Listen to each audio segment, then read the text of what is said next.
You were there last night. You Yes. saw what happened. Someone was killed, 3 other people injured, and this is again yet another tragedy in an area that really needs help. But do you Yes. build a substation there when you've got areas across the island, across Suffolk County, that need those substations? Well, nothing replaces the police officer out on patrol with the assistance of the community.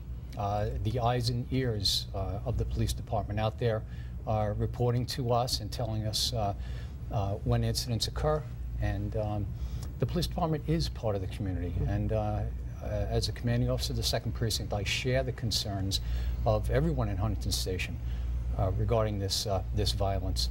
It is important to point out that violent crime in Huntington Station is down by 29% since last year. However, we have had a couple of high-profile incidents which are aggressively aggressively investigated by the homicide unit and the detective division. And in fact, you did make an arrest in the one about a month ago, I think it was. Yes, Okay. yes, there was an attempted murder which had occurred on Church Street, and Yeah. there was an arrest in that case. Yeah. So what you're saying is, hey, they're getting a lot more attention because we keep seeing these incidents there, and they seem to be coming in succession.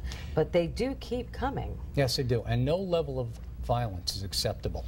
And together with the community, hopefully we can bring down this level of violence and deal with this criminal activity that's taking place. Okay, well, when we come back, we're going to talk more about the substation, the Community Outreach Center, getting more cadets on the street. As we just saw in Andrew's package, we've got another 220 that'll come within the next year or so after they graduate. Can a police substation quell the violence in Huntington Station or other troubled Long Island communities? 516-393-1800 is the number. We'll take your calls when we come back, but first, some thoughts from your neighbors.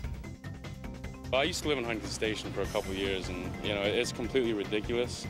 If you don't have a lot of police coverage, and there's not police units like running through the area constantly, then really pretty much people do whatever they want. Consistently, you see all kinds of different crime with different. There's different neighborhoods that you definitely feel that there's a fear factor involved. And there's a lot of kids that walk around the streets down here.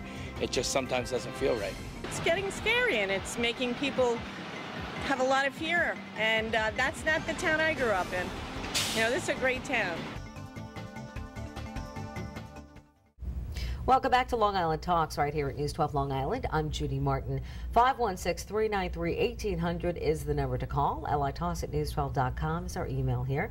Joining us tonight in the studio is Suffolk legislator John Cooper and the commanding officer of the Suffolk Police 2nd Precinct, Inspector Edward Brady. And I'd like to begin with you, Inspector. You're out in the streets, you see what's going on. What do you see as the best solution, short term and then long term? Well, police personnel, obviously. We've got,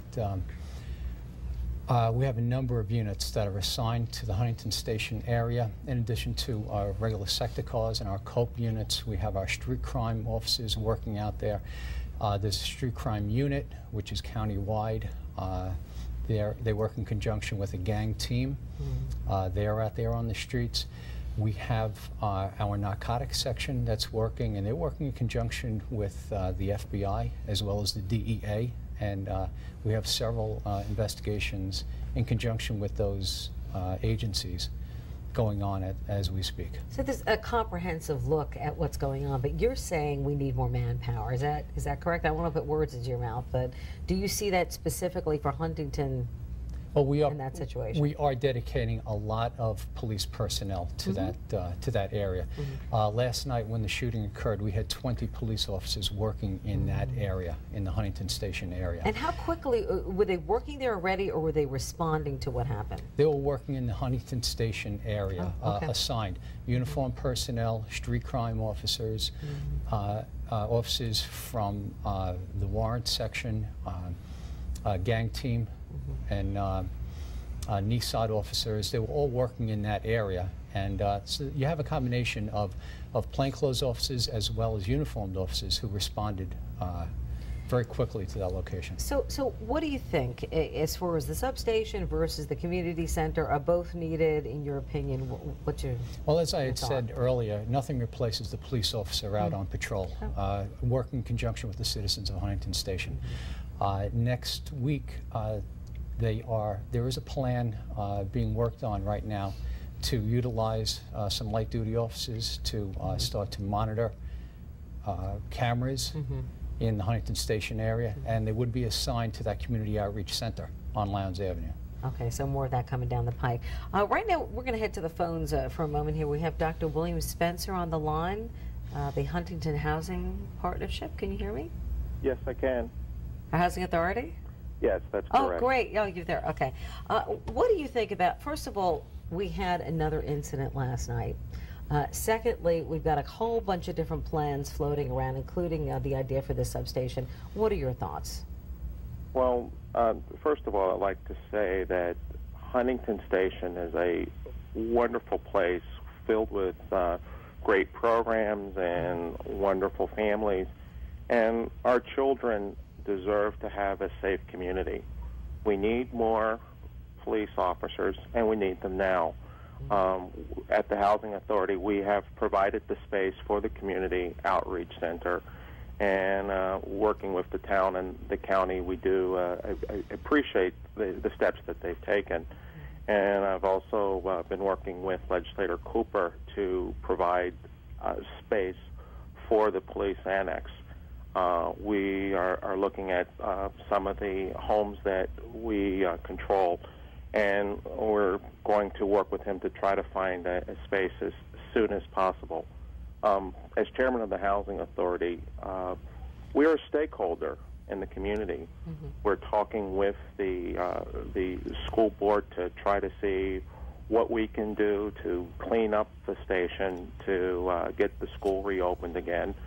And I think that just sending a clear message to the executive that we need to get more police officers on the street as soon as possible. But having an annex there, even though having the officers on the street is important, to have a physical presence in the community is absolutely essential. And I guess it's also essential as far as the parents who had sent their children to that middle school, which had to close down.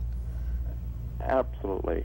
I think that with children, just right there alone in our Gateway Gardens homes, we have it's a 40-unit facility, 50 of which are children with the average age of 10 years old. So I'm representing those children tonight, and I think by any means necessary, one, to reopen the school, and two, I mean, even though the school is closed at this time, those children are living there in that community every day, and it doesn't make the problem go away.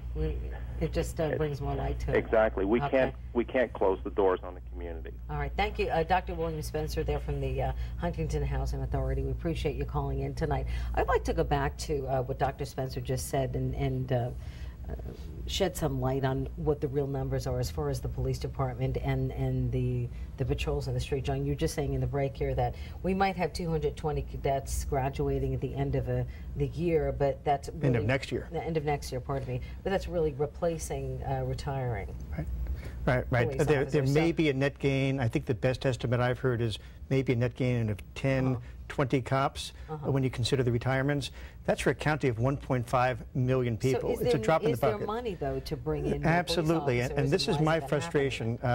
I've had this running battle for the past year or two with the county executive and the police commissioner, who have said crime is down, we don't need any more cops.